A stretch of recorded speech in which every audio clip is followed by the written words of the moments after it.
आप सब पर सलामती हो। इरफान आबिद का लिखा हुआ है, झूठ पर झूठ की भरमार लिए फिरता है, वो मेरे शहर में अखबार लिए फिरता है।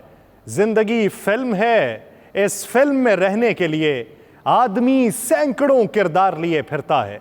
उसको अल्लाह की ताकत पे भरोसा ही नहीं, हाथ में अपने जो तलवार लिए फिरता है। तेरी रहमत के फरिश्तों को ऐ मेरे मौला अपने कांधों पे गुनहगार लिए फिरता है। नाज़रीन, मैं हूं यासिर रशीद और आप मेरा व्लॉग देख रहे हैं। नाज़रीन, पाकिस्तानी सियासत में इस वक्त हलचल मच चुकी है। वो जो तैयारी कर रहे थे नए इंतखाबात की, वो जो तैयारी कर रहे थे वापस बरसरे इक़्तिदार आने की, वो जो तैयारी कर रहे थे मुआशी इक़्तिदार को हमवार करने की, अब वो इस तगदो में है कि जिसको दबाया है उसको मजीद किस तरीके से दबाया जाए। और एक पेंडोरा बॉक्स खुला है। इस पेंडोरा बॉक्स के खुलने से माजी की जो बातें हैं वो हाल में दिखाई दे रही हैं, और हाल का मंजरनामा मुस्तकबिल के ऊपर किस तरीके से असरअंदाज होगा ये इस वक्त ज़रूरी है। जो अहम खबर डेवलपमेंट मंजर-ए-आम पे आई है उसके हकाइक क्या है, खबर रिपोर्ट क्या हुई है, मंदरजात क्या है, और उसमें गलती कहाँ पे है, इबहाम कहाँ पे है, लूप होल्स कहाँ पे है, सुकम कौन सा है, उसके ऊपर बात की जाएगी। और जिसको दबाने की कोशिश की जा रही है, क्या सिर्फ उसी को दबाना है या उसके साथ किसी और को भी दबाना मकसूद है, इसके ऊपर बिलखुसूस बात होगी। वज़ीर दाखिला राना सनाउल्लाह साहब ने कहा है कि अमरीकी साइफर से मुतल्लिक होने वाली तहकीकात और साबिक ब्यूरोक्रेट आज़म खान के बयान के बाद चेयरमैन PTI के खिलाफ सीक्रेट एक्ट के तहत मुकदमा चलाया जाएगा। लेकिन उनका यह भी कहना है कि उनके खिलाफ आर्टिकल 6 के तहत कार्रवाई लीगल डिपार्टमेंट की राय के बाद की जाएगी। आज प्रेस कॉन्फ्रेंस से खिताब करते हुए राना सनाउल्लाह साहब ने कहा कि साबिक वज़ीर ख़ारिजा शाह महमूद कुरैशी भी इस जुर्म में बराबर के शरीक हैं। सिर्फ चेयरमैन PTI नहीं, vice chairman PTI Shah Mahmood Qureshi sahab के बारे में बात हो रही है। क्यों? पूरा मंजरनामा देखें, सारे TV चैनल्स की स्क्रीन देखें, पाकिस्तान तहरीक इंसाफ की खबर देखें कि मंजर-ए-आम पे कौन आता है। क्या चेयरमैन PTI आते हैं?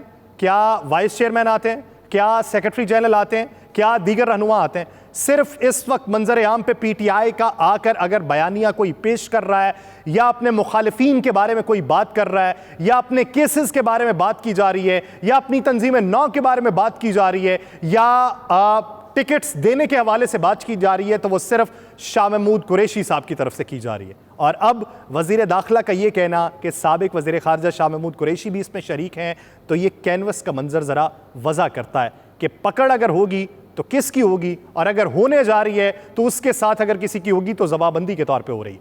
ये मुकदमा खुसूसी अदालत में भेजा जाएगा। वज़ीर दाखिला का कहना है कि इमरान खान के साबिक प्रिंसिपल सेक्रेटरी आज़म खान ने साइफर से मुतल्लिक अपना बयान मजिस्ट्रेट के सामने रिकॉर्ड करवाया, जिसमें उन्होंने कहा है कि साबिक वज़ीर आज़म ने सियासी मकासद के लिए साइफर का ड्रामा रचाया था।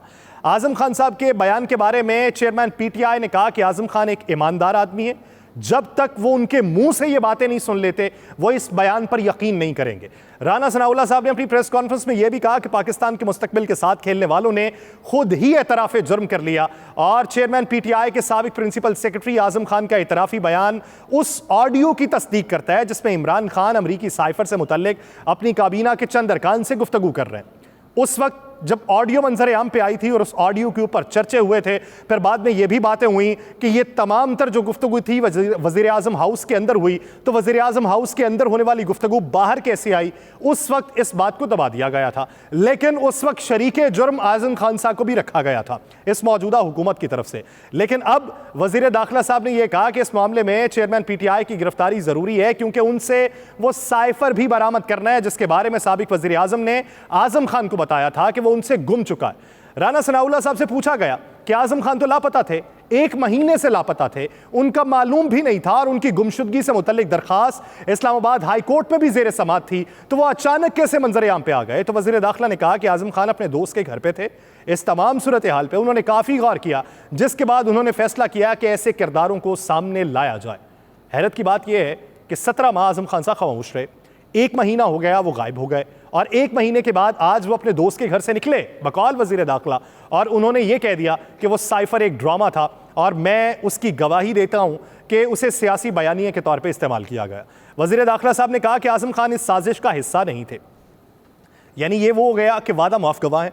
इसकी बाज़गश्त आज से 2 दिन पहले सुनाई दे रही थी कि एक बहुत बड़ा वादा माफ गवाह आएगा, और ये बाज़गश जो थी ये सहाफ़ती हलकों की तरफ से नहीं थी, ये हुकूमती हलकों की तरफ से थी। हुकूमती हलकों से ये खबर फीड की गई सहाफ़ती हलकों को। बड़े चैनल की अगर ये जीनत नहीं बनी तो व्लॉग्स के अंदर इसके तज़किरे होते रहे, लेकिन ये मालूम नहीं होता रहा कि वादा माफ गवाह बनेगा कौन। आज़म खान साहब का इस तरह मंजर आम पे आना, क्योंकि ये इस वक्त हैरत ज़दा मकाम इसलिए है कि बहुत से लोग वादा माफ गवाह बनने की तैयारी करते हैं। जिस तरीके से मोहम्मद खान भट्टी साहब साबिक वज़ीर आला परवेज़ इलाही के वादा माफ गवाह बन गए, लेकिन उन्होंने जितने भी बयानात दिए हैं इसकी तस्दीक बबांगे दोहल अभी उनकी ज़बान से नहीं हुई। मंजर आम पे आके उन्होंने तस्दीक नहीं की कि ये मैंने कहा हुआ है। इसीलिए ये मामला भी उसी से रिलेट करता है कि आज़म खान साहब मंजर आम पे नहीं आए, इन्होंने इतने बड़े हकायक पेश कर दिए, लेकिन आज़म खान साहब से एक प्रेस कॉन्फ्रेंस तक नहीं करवा सके। माजी के अंदर मौजूदा वज़ीर ख़जाना उन्होंने भी वादा माफ गवाह के तौर पे बहुत बड़े बयानात दिए थे। वो बयानात अपने ही रिश्तेदारों के बारे में थे, अपनी ही पार्टी के सरबराह के बारे में थे, लेकिन बाद में वो वज़ीर ख़जाना इसहाक डार साहब उस बयान से इनकारी भी हो चुके थे और वो केस ख़त्म भी हो चुका था। अब क्या इस बयान में इनकारी हुआ जा सकता है? 164 के बयान में किस तरीके से इनकारी हुआ जा सकता है, इस बारे में बिलखुसूस बात करनी है। चेयरमैन पीटीआई के प्रिंसिपल सेक्रेटरी होने की वजह से वो इसका हिस्सा बने बकौल वज़ीर दाखिला। उन्होंने कहा कि आज़म खान को इस सूरत हाल में खुद को इस हैसियत से अलग कर लेना चाहिए था, लेकिन शायद वो ऐसा नहीं कर सके।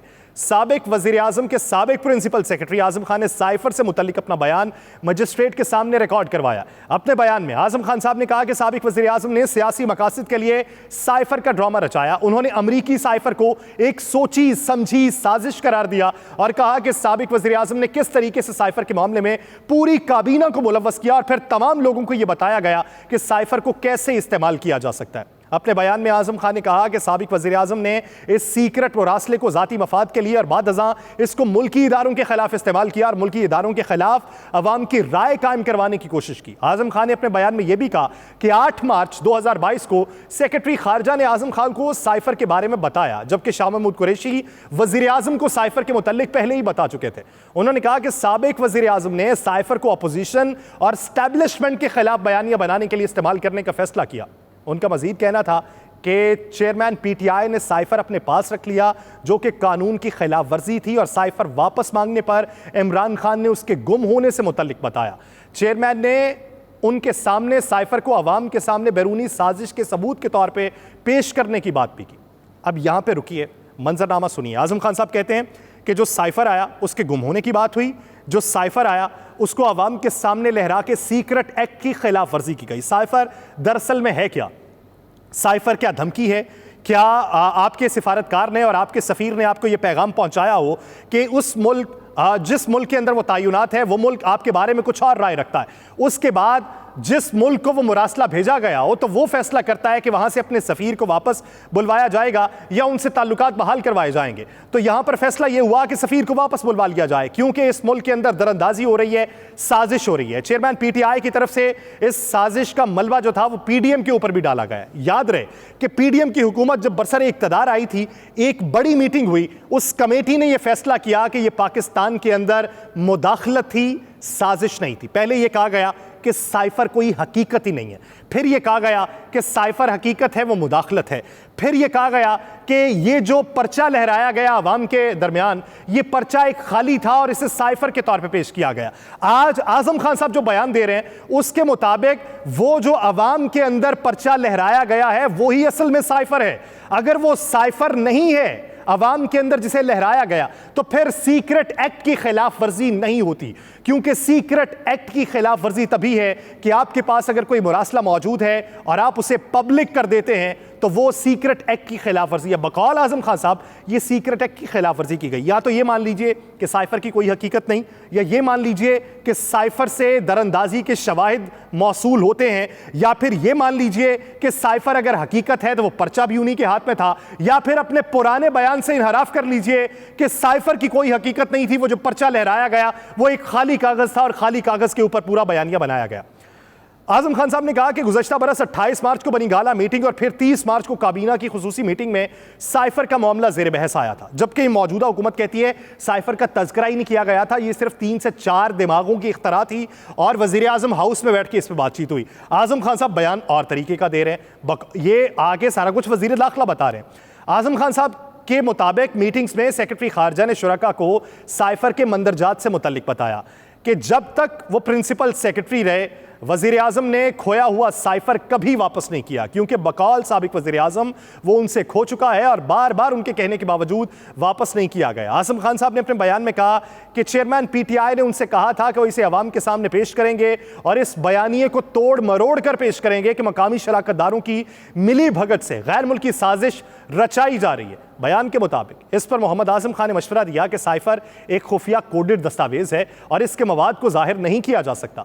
आजम खान साहब के मुताबिक उन्होंने कहा कि गुज़श्ता बरस 31 मार्च को कौमी सलामती कमेटी का इजलास मुनक्किद हुआ, जहां मज़कूरा बाला अमल को दोबारा दोहराया गया और कौमी सलामती डिवीजन की तरफ से इस पर गौर किया गया। आजम खान साहब ने कहा कि जब तक वो प्रिंसिपल सेक्रेटरी थे, साबिक वज़ीर आज़म का खोया हुआ साइफर वापस नहीं किया गया और बार बार कहने के बावजूद भी वापस नहीं किया गया। उनसे कहा गया था कि वो इसे अवाम के सामने पेश करेंगे। अब ये जो मजमूई तौर पे तासुर बनाया गया, अब इसमें अगर आजम खान साहब को देखिए तो बहुत से मंदरजात ऐसे हैं जो वफाकी हुकूमत के रद्द होते हैं, और अगर वफाकी हुकूमत की बात मान लें तो आजम खान साहब इस वक्त जो मौक़िफ़ पेश कर रहे हैं वो उससे बिल्कुल बरक्स है। माननी है तो किसकी माने? अगर प्लॉट भी कोई बनाया गया है तो उसके मंदरजात को ऐसे रखना चाहिए थे कि किसी आम फहम में भी आ सके, किसी आम जहन में भी आ सके, लेकिन आम फहम बातें हो नहीं रही। बातें जो है, ये लग रहा है कि ये सीक्रेट एक्ट है जो अब बन रहा है, ये लगता है कि ये कोडेड दस्तावेज है जो अब बन रही है और जिसे पब्लिक किया जा रहा है। अगर पहले चीजें पब्लिक हुई हैं और उसे मजीद पब्लिक कर दिया जाए तो ये किस तरीके से सादिक उसरेगा कि उसने गलती की थी और आप उसकी गलती को आवाम के सामने लेके आ रहे हैं। आपने वो गलती बतौर रियासत छुपानी है। अगर आप बतौर रियासत छुपाना नहीं चाहते तो फिर वो सीक्रेट एक्ट था ही नहीं। अगर आप उसे पब्लिक कर रहे हैं तो फिर उसे सीक्रेट एक्ट के जुमरे से निकाल देना चाहिए। लेकिन यहां पे 20-22 दिन बाकी हैं और 20-22 दिनों के दौरान अपनी शख्सियत को मजबूत करना है तो कीजिए, जिस तरीके से करना है कीजिए। लेकिन इसके जवाब में इस्लामाबाद की मकामी अदालत में समाअत के दौरान जब पीटीआई चेयरमैन से उनके प्रिंसिपल सेक्रेटरी के एतराफ़ी बयान के बारे में सवाल किया गया तो साबिक वज़ीर आज़म ने कहा कि आज़म खान एक ईमानदार आदमी है और जब तक वो उनके मुंह से ये बातें नहीं सुन लेते वो इस पर यकीन नहीं करते। दूसरी जानिब इस हवाले से पाकिस्तान तहरीक इंसाफ ने भी रद्द-ए-अमल दिया। उन्होंने कहा है कि गुज़श्ता 1 माह से लापता साबिक प्रिंसिपल सेक्रेटरी आज़म खान से मंसूब गैर मुसद्दिका बयान तज़ादात का मजमूआ है। पीटीआई के बयान के मुताबिक आजम खान के बयान की हकीकत तो अभी तय होना बाकी है, मगर यह एक हकीकत है कि वो 17 जून से लापता है। आजम खान की गुमशुदगी का बाज़ाब्ता मुकदमा दर्ज है और वफाकी पुलिस उन्हें तलाश करने में ताहाल नाकाम है। एक गुमशुदा शख्स की जानिब से मजिस्ट्रेट के रूबरू 164 के बयान का रिकॉर्ड करवाया जाना माहिरीन कानून की निगाह में नाकाबिल तसव्वुर है। बयान के मुताबिक आजम खान साहब का बयान उसी सिलसिले की कड़ी दिखाई देती है जिससे ज़ेर हिरासत अफराद इस्तेहकाम या पार्लियामेंटेरियंस की सफ़ों में से बरामद या प्रेस क्लब से बाजियाब होते हैं। बयान में यह भी कहा गया कि कौमी सलामती कमेटी के 2 मुख्तलिफ अदवार में होने वाले इजलासों में पूरी सिविल और अस्करी क़यादत ने साइफर को पाकिस्तान के अंदरूनी मामलात में सरीहन मुदाखलत करार दिया था। चेयरमैन पीटीआई ने पहले बतौर वज़ीर आज़म और बाद में मुल्क की सबसे बड़ी पार्लिमानी और अवामी जमात के सरबराह के तौर पर साइफर की आला सतह की तहकीकात का मुतालिबा किया। पीटीआई के बयान के मुताबिक वफाकी हुकूमत आजम खान के हवाले से अदालत और कौम को हकीकत से आगाह करे और बताया जाए कि आजम खान किसकी तहवील में है, उन्हें किस मुकदमे में गिरफ्तार करके उनका बयान रिकॉर्ड किया गया। ज़ाब्ता फौजदारी की दफ़ा 164 के तहत जो भी मुल्जिम या गवाह मजिस्ट्रेट के सामने बयान देता है तो वह अपनी मर्जी से देता है। पीटीआई का यह कहना है कि अगर अपनी मर्जी से बयान देने वाले, माहिर कानून भी इस बारे यही राय रखते हैं कि अपनी मर्जी से बयान देने वाले किसी भी शख्स का जब बयान रिकॉर्ड किया जाता है तो उसमें मजिस्ट्रेट को प्रोटोकॉल का ख्याल रखना पड़ता है जिसका जिक्र हाई कोर्ट के ज़ाब्ता कार में मौजूद है। जिस मुकदमे में किसी भी मुल्जिम या वादा माफ गवाह का बयान रिकॉर्ड किया जाए तो जब उस मुकदमे की कार्रवाई मुतल्लिका अदालत में चलाई जाती है तो वो मजिस्ट्रेट जिसने बयान रिकॉर्ड किया होता है वो अदालत में पेश होकर बयान देता है कि फलां शख्स ने उन्हें अपनी मर्जी से बयान रिकॉर्ड करवाया। तो कहा जा रहा है कि अगर मुकदमे की अदालती कार्रवाई के दौरान ये बात सामने आए कि बयान रिकॉर्ड करवाने वाले शख्स का बयान उनकी मर्जी या कवायद से हट के रिकॉर्ड किया गया है तो अदालत इस बयान को मुस्तरद करने का इख्तियार भी रखती है।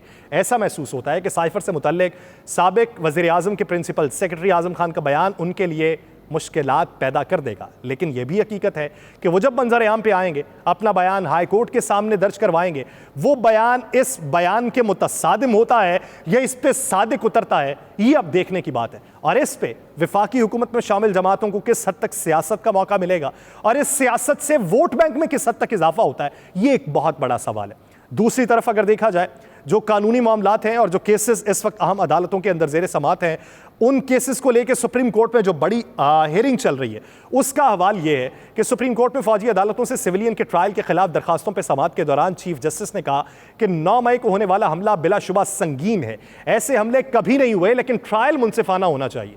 चीफ जस्टिस उमर बंदयाल की सरबराही में 6 रुकनी बेंच ने केस की समात की। बेंच में justice Ejazul Ahsan, justice Yahya Afridi, justice Munib Akhtar, justice Mazahir Ali Akbar Naqvi और जस्टिस आयशा मलिक शामिल थे।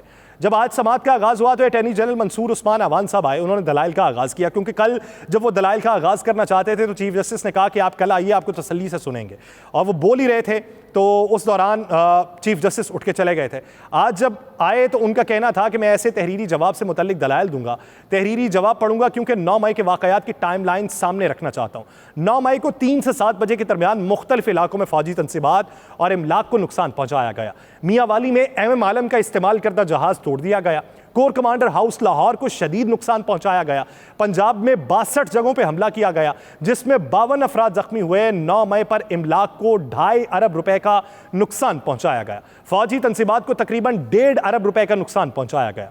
अटॉर्नी जनरल ने कहा कि 9 मई को 149 गाड़ियों को नुकसान पहुंचा। इस मौके पर अटॉर्नी जनरल ने कहा कि 9 और 10 मई के वाकयात की तस्वीर अदालत में पेश कर दी हैं। उनका कहना था कि GHQ के गेट नंबर 1 पर हमला करके हमलावर अंदर दाखिल हुए। GHQ में फौजी मुजस्मे को तोड़ा गया। GHQ रावलपिंडी में आर्मी हिस्ट्री म्यूजियम पे हमला किया गया। आर्मी सिग्नल्स ऑफिसर्स मेस पे हमला किया गया। Armed forces institute of cardiology पे हमला हुआ। ISI हमजा कैंप रावलपिंडी पे हमला हुआ। अटॉर्नी जनरल ने कोर कमांडर हाउस लाहौर की तस्वीर भी बेंच को पेश की। उनका कहना था कि हमलावरों ने 9 मई को पेट्रोल बम इस्तेमाल किए। चीफ जस्टिस पे बोले, उन्होंने सवाल किया कि क्या मुजाहिरीन ने मस्जिद पे भी हमला किया। इस पर अटॉर्नी जनरल ने कहा कि मुजाहिरीन ने 9 मई को कोर कमांडर हाउस के अंदर मस्जिद पे भी हमला किया। एक हमलावर ने कोर कमांडर की वर्दी पहन ली थी। फौजी अफसरान पुलिस की तरह मुजाहिरीन से लड़ने के लिए ट्रेन नहीं होते। चीफ जस्टिस पाकिस्तान का कहना था कि क्या आप ये कह रहे हैं कि फौजी सिर्फ गोली चलाना जानते हैं। इस पर अटॉर्नी जनरल ने कहा कि फौजी अफसरान को इस तरह के जत्थों को मुंतशिर करना नहीं सिखाया जाता। गुजरांवाला में फौजी तनसीबात और फैसलाबाद में ISI दफ्तर पे हमला हुआ। पेशावर में हाई कोर्ट के करीब एम्बुलेंस जलाई गई। बन्नू कैंप पे भी हमला हुआ। CMH एबटाबाद पे भी हमला हुआ। मोटरवे टोल प्लाजा भी जलाया गया। तस्वीर दिखाने का मकसद यह है कि यह एक वाकया नहीं था। अटॉर्नी जनरल ने कहा कि 9 और 10 मई को सोचे समझे मंसूबे के तहत हमले किए गए। मुल्क में दहशतगर्दी के वाकयात भी हुए। पूरे मुल्क के मरकजी शहरी इलाकों में हमले किए गए। कोर कमांडर हाउस जलाया गया और वहां मौजूद चीजों को तोड़ा और जलाया गया। रावलपिंडी बार केस में सिविल नौइयत के जराइम को आर्मी एक्ट में ले जाया गया था। जस्टिस मज़ाहिर अली अकबर नकवी ने कहा कि उस वक्त हालात मुख्तलिफ थे। मिलिट्री एक्ट के तहत ट्रायल के लिए आईनी तरमीम की गई थी। अटॉर्नी जनरल ने कहा कि 9 मई के वाकयात में जिन जराइम के तहत चार्ज लगाया गया, ये आर्मी एक्ट में आते हैं। जस्टिस मज़ाहिर अली अकबर नकवी ने सवाल किया कि जिन अफराद का आप ट्रायल करना चाह रहे हैं वो सिविलियन है। क्या आर्टिकल 175(2) को मद्देनजर रखे बगैर सिविलियन का ट्रायल हो सकता है? चीफ जस्टिस ने कहा कि पॉइंट यह है कि आप कह रहे हैं कि 9 मई के वाकयात अपनी नौइयत के पहले वाकयात हैं। आपके मुताबिक 9 मई से पहले कभी किसी ने सिविलियन ने फौजी तनसीबात पे हमला नहीं किया। आईनी सवालात से पहले कुछ सवालात के जवाबात जरूरी हैं। जो 102 अफराद फौजी हिरासत में हैं, उनका तहफ़्फ़ुज़ कैसे यकीनी बनाया जाएगा? यह नुक्ता भी है कि मजिस्ट्रेट के इख्तियारात दूसरा कौन इस्तेमाल कर सकता है। फौजदारी मामलात का माहिर नहीं हूं, मगर जो दफात लगाई गई हैं उनको भी देखना होगा। दरखास्त गुजार ये नहीं कह रहे कि इन अफराद को रिहा कर दें और सजा न दी जाए, सिर्फ ये बता दें कि कैसे इन अफराद का केस गैर जानिबदारी से देखा जाएगा। चीफ जस्टिस ने कहा कि कौन सी दफात लगाई गई हैं। अटॉर्नी जनरल का कहना था कि मुल्जिमान के जराइम सिविल नौइयत के नहीं है। मुल्जिमान पर दफा 302 का इतलाक भी किया गया। जस्टिस मज़ाहिर अली अकबर नकवी ने सवाल किया कि क्या किसी आर्मी ऑफिसर की डेथ भी हुई है। अटॉर्नी जनरल का कहना था कि किसी आर्मी ऑफिसर के जानी नुकसान की कोई इतलात नहीं है। जस्टिस मज़ाहिर अली अकबर नकवी ने कहा कि जब किसी आर्मी ऑफिसर की डेथ नहीं हुई तो दफा 302 कैसे लगा दी गई। अटॉर्नी जनरल मंसूर उस्मान अवान का कहना था कि यह दलाइल हिदायत पर नहीं दे रहा। चीफ जस्टिस पाकिस्तान का कहना था कि बेहतर होगा इस मामले पर आप हिदायत ले लें। अटॉर्नी जनरल ने कहा कि जो आज हकायक बताए उनकी बुनियाद पे कह रहा था कि फुल कोर्ट बना के केस सुन लिया जाए। फिर जस्टिस मुनीब अख्तर बोले, उन्होंने कहा कि ऑफिशियल सीक्रेट एक्ट के तहत जराइम की सजाएं और नौइयत मुख्तलिफ है। जस्टिस मज़ाहिर अली अकबर नकवी ने सवाल किया कि तफ्तीश में प्रिजाइडिंग ऑफिसर कौन होगा। अटॉर्नी जनरल ने बताया कि फील्ड जनरल कोर्ट मार्शल पर प्रिजाइडिंग ऑफिसर होंगे। Field general court martial trial में नहीं होंगे। समरी कोर्ट मार्शल में फील्ड कोर्ट मार्शल होता है, लेकिन वो मुख्तलिफ चीज़ है। जस्टिस मज़ाहिर अली अकबर नकवी ने कहा कि पहले ये सवाल है कि सिविलियन को आर्मी एक्ट के दायरे में लाएंगे कैसे। अटॉर्नी जनरल ने कहा था कि कल भी अर्ज की थी कि आर्टिकल 175(3) कहता है कि एग्जीक्यूटिव और अदलिया अलग है। चीफ जस्टिस ने अटॉर्नी जनरल से कहा कि अब आप आईनी निकात उठा रहे हैं, 9 मई के हकाइक के बाद ये बताएं कि कैसे ट्रायल मुनसिफाना होंगे। अगर रावलपिंडी बार केस में फौजी अदालतों के फैसले के खिलाफ अपील का हक था तो ट्रायल के खिलाफ अपील का हक क्यों नहीं हो सकता? मुझे ये नहीं याद कि इस तरह के हमले कभी पहले फौजी तनसीबात पर हुए हों। बिलाशबा 9 मई को होने वाले हमले बहुत संगीन नौइयत के हैं। गिरफ्तार अफराद ट्रायल में जाने को तैयार हैं, लेकिन ट्रायल मुनसिफाना होना चाहिए। जस्टिस याहिया अफरीदी ने कहा कि आप अपील का हक आर्मी एक्ट के तहत दे दें, आईनी तरमीम लाएं, अदालत से अपील का हक क्यों मांग रहे हैं? चीफ जस्टिस उमर अता बंदयाल ने सवाल किया कि सेक्शन 7 के तहत मिलिट्री कोर्ट्स में सजा कितनी है? अटॉर्नी जनरल ने बताया कि सेक्शन 7 और 9 के तहत फौजी अदालतों में सजा 2 साल कैद है। जस्टिस मज़ाहिर अली नकवी का कहना था कि रावलपिंडी बार और लियाकत हुसैन केस में दी गई गाइडलाइंस को आप पूरा कर लें। चीफ जस्टिस का कहना था कि क्या कुलभूषण यादव केस में हाई कोर्ट में अपील का हक दिया गया था? अटॉर्नी जनरल ने कहा कि 2021 में ऑर्डिनेंस के जरिए मिलिट्री कोल के फैसले के खिलाफ मखसूस केस में अपील का हक दिया गया था। जस्टिस आयशा मलिक बोली कि आइन हर शख्स को बुनियादी हुकूक का तहफ़्फ़ुज़ देता है। मौजूदा केस में भी बुनियादी हुकूक की फराहमी अहम सवाल है। तमाम गिरफ्तार अफराद के बुनियादी हुकूक इस पूरे अमल में महफूज होने चाहिए थे। गिरफ्तार अफराद के बारे में मालूम ही नहीं कि वो कहाँ हैं और ना उनके नाम पब्लिक किए गए। जस्टिस मुनीब अख्तर ने कहा कि आर्मी एक्ट को उन लोगों के लिए डिज़ाइन किया गया जिन पर बुनियादी हुकूक लागू नहीं होते। आर्मी एक्ट में कोई गलती नहीं है, कानून बनाया ही मखसूस अफराद के लिए गया। अब उन अफराद को भी आर्मी एक्ट के दायरे में घसीटा जा रहा है जिनके बुनियादी हुकूक का तहफ़्फ़ुज़ आइन देता है। आर्मी एक्ट के डिज़ाइन, पैरामीटर्स और ज़रूरियात में फ़र्क है। आपने जो डेटा पेश किया उसके हकाइक, इल्ज़ामात की नौइयत बहुत संगीन है। जस्टिस मज़ाहिर ने कहा कि मिलिट्री कोर्ट्स फैसलों में सिर्फ इतना ही लिखती हैं कि जुर्म साबित हुआ या नहीं। चीफ जस्टिस उमर अता बंदयाल ने कहा कि क्या फौजी अदालतों में तफसीली वजूहात होंगी? अटॉर्नी जनरल ने कहा कि अगर सुप्रीम कोर्ट हुक्म देगी तो तफसीली वजूहात भी फौजी अदालतों के फैसले में शामिल होगी। चीफ जस्टिस ने कहा कि आपको मुतमईन करना होगा कि ट्रायल के बाद अपील का हक होगा। जासूसी के इल्ज़ाम में गिरफ्तार कुलभूषण को हाई कोर्ट में अपील का हक दिया गया था। अटॉर्नी जनरल ने कहा कि कानून साजी के जरिए वो एक एलियन को हक दिया गया। जस्टिस एजाजुल हसन ने मुस्कुराते हुए रिमार्क्स दिए कि वो एलियन है या इंडियन? लफ्ज़ एलियन की तो कुछ और तशरीहात है। चीफ जस्टिस का कहना था कि आपको एक तजवीज़ देते हैं, आर्मी एक्ट पे हिदायत ले लें। आर्मी एक्ट एक मखसूस क्लास पे लगता है, सब पे नहीं लगता। अब 1-2 दिन का वक्त ले लें। अदालत ने केस की समाअत जुमे की सुबह 9:30 बजे तक के लिए मुलतवी कर दी है। अब आप 2 मंजरनामे देखें, एक वो है जिसमें PTI कारकुनान हैं और जिसके कारकुनान की इस वक्त हिमायत PTI को भी नहीं है और PTI उनसे लाताल्लुकी का ऐलान भी कर चुकी है। और दूसरी तरफ PTI के सरबराहान हैं, उनको भी सीक्रेट ऑफिशियल एक्ट के तहत कैद में लिया जाना इस वक्त हुकूमत को मकसूद है। तो क्या इस पॉलिटिकल केओस से, क्या इस टर्मोइल से, क्या ऐसी सूरत हाल से पाकिस्तान बेहतरी की तरफ गामजन हो सकता है? ये एक सवालिया निशान है। अगर मौजूदा हुकूमत ये समझती है कि अगर किसी को दबाया जा रहा है तो हमारे लिए क्या, तो याद रखिए कि यहाँ पे दबाया सभी को जाता है। अगर दबना नहीं है तो उसके लिए इक़्तिदार में होना ज़रूरी है। अगर आपको गारंटी है कि इक़्तिदार आपका है तो खूब दबाइए, अगर गारंटी नहीं है तो मोहतात रहिए। मुझे दीजिए इजाज़त, अल्लाह ने के बाद।